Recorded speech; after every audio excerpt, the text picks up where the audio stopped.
Higher Education Minister Blade Nzimande says a lot of work has been put into preparing institutions for the return of students. All students and members of staff will be screened for COVID-19 before entering campuses. Nzimande says mental health facilities will be available for students who need them as well. And we understand that higher education facilities will be opened. A third of them will be reopening, or a third of students will be reopening in a phased approach. Let's drill down into this and what it means for students. I'm joined via Skype by Palomino Jama from the South African Union of Students. Good evening. Thank you very much for your time. I'm sure you listened to what the Minister had to say. Under Level 3, a third of students will be returning. Are you satisfied with that plan? Good evening, Sally. As a union, we're satisfied that a group of students will be allowed to come back to campus because there are necessary equipment that's required by certain degrees. I think particularly we're happy that in the policy or the regulations rather that the department has given to institutions is that students who are from poor backgrounds who at home can't study under those conditions on online learning will also be allowed to come back as part of the third of students allowed to come back to campus. All right, so you feel that it's enough detail on who exactly will come back and that students who are battling, as you say, to perhaps access Wi-Fi and are battling to learn remotely are being prioritised. Is that at all institutions? So, Sally, what we're happy from the department side is that they've given it enough leeway in the policies and how they're implementing this. It becomes then important that the institutions use these guidelines to implement it on their campuses. I think what we've seen throughout this period is that the department hasn't really prescribed what ought to happen on campuses, but has given room. So under the 1/3 that are returning, it's up to the discretion of institutions to say which groupings would come back under this sort of new guidelines. All right, so it's up to the institution itself, I would imagine, in consultation with the students. Are you seeing that good flow of information? We've seen what's happened with schooling and how there wasn't enough communication and it caused all sorts of problems. Is it enough? Is it happening correctly? And if so, when is the first group of students due back? Do you know? Yes, so Sally, I think what's important is the good example set by the Minister this time to have a sort of multi-stakeholder task team, the one that SAFS is also part of. So if we would see this cascade down to institutions, if we see unions, SRCs being part of the discussion in the preparation for students to come back, we know that in many institutions, SRCs are not back on campus. And this is one thing that the union has been very strong on, to say we want the department to be stern, that whatever decisions are taken on campuses, that SRCs, worker unions and so forth are also involved in the decision making.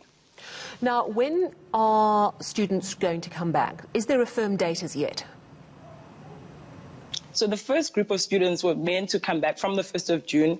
The minister had announced that there's an intention that institutions should open from the 1st of June.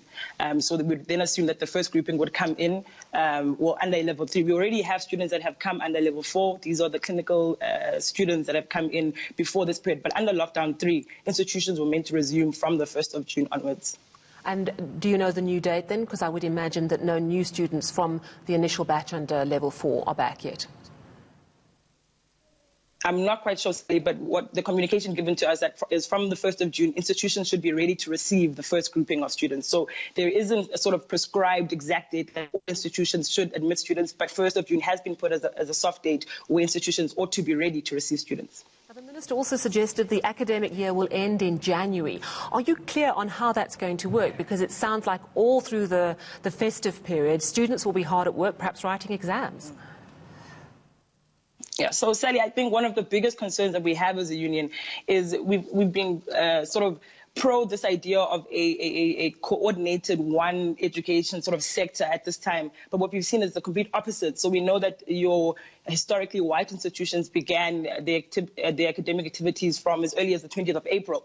And we're seeing now your former black institutions sort of coming in now, beginning on the 1st of June. And even now on the 1st of June, we're not confident that all of them have begun with online learning. So it's really difficult to tell what the academic year looks like in the sector generally, because there's so much disorganization. And I think the department has failed there to keep the center holding. And as we've seen with schools, the well-resourced schools will manage this process. The poorer schools need much more support. And are you concerned that there's not enough support, or is it just a lack of understanding of what details are provided?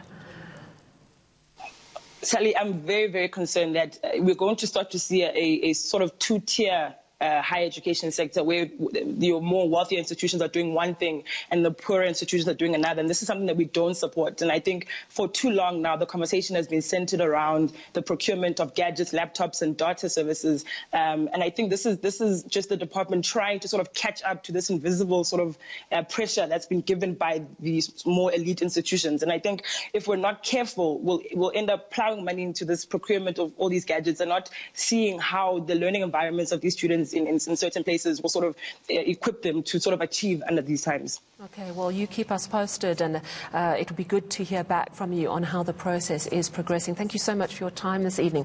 That was Palomino Jama of the SA Union of Students.